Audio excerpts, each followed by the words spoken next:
Halo semuanya, buat para investor ada kabar bagus nih, terutama buat Anda yang megang saham PT Sarana Menara Nusantara (TBK) atau yang kodenya TOWR. Perusahaan ini baru aja ngumumin sesuatu yang paling kita tunggu-tunggu, yaitu pembagian dividen interim. Oke, kita langsung aja ke angkanya ya. TOWR bakal bagiin dividen interim sebesar Rp6,87. Jadi, buat setiap satu lembar saham yang Anda punya, Anda bakal dapat duit segitu. Kelihatannya kecil? Eits, tunggu dulu.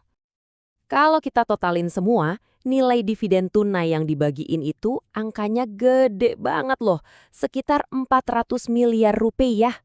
Nah, ini bukan cuma sekadar bagi-bagi keuntungan biasa. Ini tuh kayak sebuah pesan, sebuah sinyal yang sangat kuat dari emiten grup Jarum ini yang nunjukin komitmen mereka ke kita-kita, para investor. Terus, mungkin Anda bertanya-tanya, kok bisa sih TWR sepede ini bagi-bagi dividen di tengah kondisi pasar yang lagi naik turun? Nah, sekarang kita coba bedah, apa sih landasan dibalik keputusan mereka ini? Tentu aja keputusan ini ada dasarnya, dan dasarnya itu kuat banget. Coba lihat kinerja keuangan mereka per September 2025. Laba bersihnya 2,55 triliun, ekuitasnya 26,32 triliun, dan yang paling bikin kagum, saldo laba ditahan mereka itu mencapai 20,88 triliun. Jadi saldo laba ini tuh ibaratnya tabungan keuntungan perusahaan dari tahun-tahun sebelumnya. Gede banget kan? Ini nunjukin kalau kondisi keuangan mereka itu sehat dan fleksibel banget. Lalu gimana caranya mereka bisa punya keuangan sestabil ini? Nah, rahasianya itu ada di model bisnis mereka. Namanya pendapatan berulang atau recurring revenue. Gampangnya gini deh, bayangin Anda punya kos-kosan. Nah, TOR ini nyewain menara-menara mereka ke operator seluler dan kontraknya itu jangka panjang. Jadi tiap bulan, tiap tahun ada pemasukan yang pasti, stabil, dan gampang ditebak. Enak banget kan? Oke, kita udah ngerti apanya, udah ngerti kenapanya. Sekarang nih, bagian yang paling penting buat Anda sebagai investor. Gimana caranya biar dapat dividen ini? Nah, ini tolong dicatat baik-baik ya, jangan sampai kelewat. Tanggal paling krusial itu 9 Desember. Ini adalah tanggal jam dividen di pasar reguler. Artinya, ini hari terakhir Anda bisa beli saham TOWR kalau mau ikut ke bagian dividennya.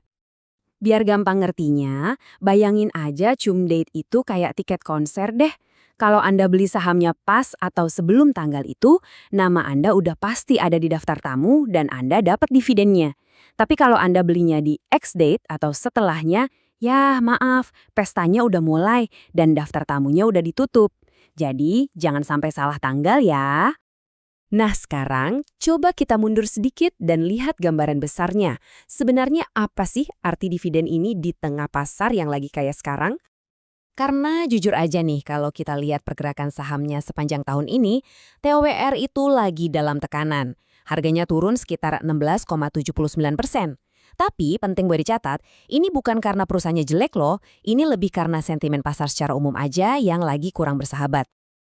Dan justru disinilah letak kerennya. Di saat harga saham lagi turun, manajemen malah keluar dan bilang, "Hey, kita bagi dividen." Ini tuh sinyal kepercayaan diri yang luar biasa. Pesannya jelas banget, bisnis inti kami tetap sehat dan solid, fundamental kami kuat, jangan khawatir. Keputusan ini bukan cuma soal duit yang bakal masuk ke rekening Anda sekarang ya, ini juga sebuah pernyataan tentang keyakinan mereka terhadap masa depan perusahaan. Poin utamanya begini, kebutuhan kita semua akan infrastruktur telekomunikasi di Indonesia itu bakal terus meroket. Coba aja pikirin, penggunaan internet, ekspansi jaringan 4G dan terutama nanti 5G, semua itu butuh menara. Nah, disinilah TOWR bermain. Ini menempatkan mereka di posisi yang sangat strategis untuk terus tumbuh di masa depan. Jadi mari kita rangkum cepat ya. Poin pertama, ada dividen interim sebesar Rp6,87 per saham. Kedua, ini didukung oleh fundamental perusahaan yang sangat kokoh.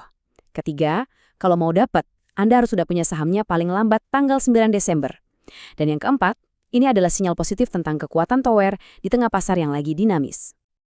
Tapi ingat ya, pada akhirnya keputusan investasi itu 100% ada di tangan Anda.